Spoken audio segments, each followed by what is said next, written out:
Have you ever noticed how you instinctively make yourself smaller when you enter a room? How you lower your voice, soften your laugh, or just fade into the background without even thinking about it?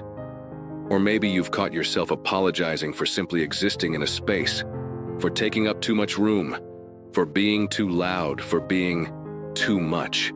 What if I told you that this isn't just shyness or introversion? What if, instead, it's a survival strategy you perfected as a child? A time when disappearing wasn't just comfortable, it was necessary. This video is an invitation to finally meet the invisible child you once were, and to understand how they are still protecting you, long after the danger has passed. If inner journeys like this speak to your soul, subscribe and turn on notifications. We're walking this path together, and you're not alone anymore. Some children learn to disappear long before they understand what they're doing. Not physically, they're still there, sitting at the dinner table, attending school, existing in plain sight. But emotionally, energetically, they become ghosts in their own lives. If you grew up in a home where big emotions weren't safe, where your needs felt like burdens, or where taking up space meant inviting conflict, you learned something crucial.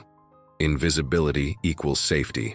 You mastered the art of being there but not really being there. And here's what no one tells you. That child, the one who learned to vanish on command, is still inside you, still making you small, still whispering that it's safer to disappear than to be fully seen. Today, we're going to walk through 7 signs that you were the child who had to disappear. Not to diagnose or label you, but to help you recognize the brilliance of what you did to survive. Because your disappearance wasn't weakness. It was the most intelligent response your young mind could create. As we explore these signs, you'll notice they build on one another, leading to a final, crucial understanding of why this pattern was not your fault, but your salvation. Let's begin this journey of recognition together. 1. Making yourself physically small. Do you notice how you fold into yourself when you're around others? How your shoulders curve inward? How you take up the corner of the couch instead of spreading out? How you make your body as compact as possible? This isn't just about being polite or considerate. Your nervous system learned early that taking up physical space could trigger unwanted attention, and attention, in your childhood, often came with consequences. Maybe it was a sharp word, an annoyed glance, or the suffocating feeling of being too much for the people around you. So your body adapted. It learned to shrink, to fold, to minimize your physical presence as a protective measure. Think about it. When was the last time you sat down somewhere and actually spread out comfortably, taking the space you're entitled to? When was the last time you didn't carefully calculate how much room you were allowed to occupy? Your body became a master of compression, making itself smaller and smaller, hoping that if you took up less space, maybe you'd be safe, maybe you'd be accepted, maybe you'd finally be enough. And here's the profound truth. You weren't trying to disappear because something was wrong with you. You were trying to survive in an environment where your full presence felt dangerous. 2. Mastering the art of becoming background noise. Have you ever found yourself in a group conversation, and even when you have something valuable to say, the words just stay trapped in your throat? You rehearse them mentally, waiting for the perfect moment that never comes, until someone else says something similar, and everyone responds enthusiastically? Or maybe you've noticed how you've perfected the art of being present without being noticed. Nodding along, laughing at the right moments, contributing just enough to seem engaged, but never enough to draw real attention. This is the disappearing child's signature move. Becoming background noise. Not silent, but carefully calibrated to blend in perfectly with your surroundings. As a child, you learned that being too loud, too opinionated, or too visible could shatter the fragile peace you were trying to maintain. So you became a master observer instead. You learned to read the room, to sense what was needed, and to offer just enough of yourself to fulfill expectations without ever truly being seen. You became fluent in the language of invisibility, present enough to avoid questions, invisible enough to stay safe. Do you recognize this pattern? The constant monitoring of your own voice, your own presence, making sure you're never too much. It's exhausting, isn't it? Always calculating how much of yourself is acceptable to reveal. 3. Hyper-awareness of every micro-expression. Can you read a room before anyone speaks? Do you notice the slightest shift in someone's tone? The microscopic change in their facial expression? The barely perceptible tension in their shoulders? This is not a superpower you were born with. It's a survival skill you had to develop. When you're a child who needs to disappear, you become a master detective of human emotion. You had to be. Your safety depended on it. You learned to read your parents' mood from the sound of their footsteps. You could tell if it was a good day or a bad day within seconds of them walking through the door. You became a human emotional barometer, constantly scanning for danger, for shifts in atmosphere, for any sign that you needed to make yourself even smaller. This hypervigilance follows you into adulthood. You walk into a meeting and immediately sense the undercurrents of tension. You can tell when someone is upset before they even know it themselves. You pick up on what's unsaid more than what's actually spoken. And while this sensitivity can be a gift, making you empathetic, intuitive, deeply attuned to others, it's also exhausting. Because you never get to just be. You're always scanning, always monitoring, always on alert for the next emotional shift that might require you to adjust, to shrink, to disappear. Your awareness kept you safe, but it also kept you on guard, unable to ever fully relax into your own presence. 4. Perfecting the performance of fine. How often do you say "I'm fine" when you're actually not? How skilled have you become at wearing the mask of okayness, even when everything inside you is screaming? The child who had to disappear became an expert performer. You learned to wear a mask of okayness so convincing that even you started to believe it. Because showing your real emotions, your fear, your pain, your needs, felt dangerous. Maybe your family didn't have space for your feelings. Maybe your parents were dealing with their own struggles, and you learned that adding your pain to their burden would only make things worse. Or maybe expressing emotion was met with dismissal, criticism, or the message that you were being too sensitive. So you learned to perform, to smile when you were sad, to say "I'm fine" when you were drowning, to present a version of yourself that was easy, uncomplicated, and most importantly, not a burden. And here's the cost. You became so good at this performance that you lost touch with your own authentic feelings. You're not sure anymore what you actually feel versus what you think you're supposed to feel. The mask became so permanent that you forgot there was a face underneath. Do you struggle to answer when someone asks what you really want? Do you find yourself automatically adjusting your preferences to match whoever you're with?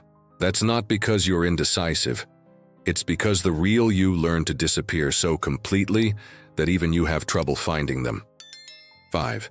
Difficulty celebrating your own wins. When something good happens to you, a promotion, an achievement, a success, do you immediately minimize it? Do you find yourself saying things like, "It wasn't that big of a deal," or "I just got lucky," or "Anyone could have done it"?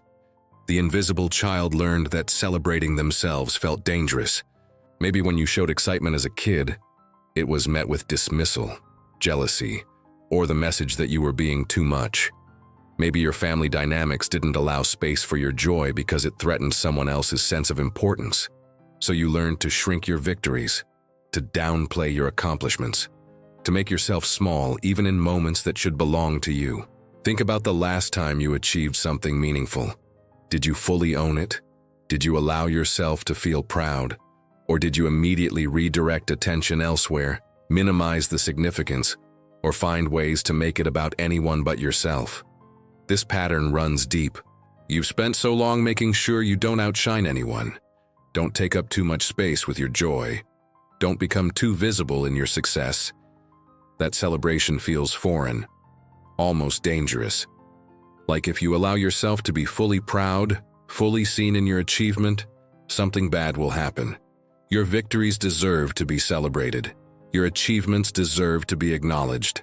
You deserve to take up space with your joy. 6. The invisible armor you can't remove. Do you find it almost impossible to ask for help? Do you pride yourself on being low maintenance, on not needing anything from anyone. The child who had to disappear learned that needing things made them vulnerable, that asking for help invited judgment, rejection, or the burden of feeling indebted. So you built an armor of complete self-sufficiency. You became the person who handles everything alone, who fixes their own problems, who never imposes on others. And on the surface, this looks like strength, like admirable independence. But underneath, it's isolation. It's the belief that your needs are too much, that you're safer handling everything yourself, that depending on someone means giving them the power to hurt you. You've become so good at not needing that you've forgotten how to receive. When someone offers genuine help, your first instinct is to decline, to minimize, to insist you're fine handling it yourself. Because accepting help means being visible, being vulnerable, being seen in your need. And that feels terrifying, doesn't it? The thought of someone seeing you struggle, seeing you need, seeing the parts of you that aren't effortlessly self-sufficient. Your independence was a survival strategy, but you're safe now. You're allowed to need. You're allowed to receive. You're allowed to let someone help carry the weight. 7.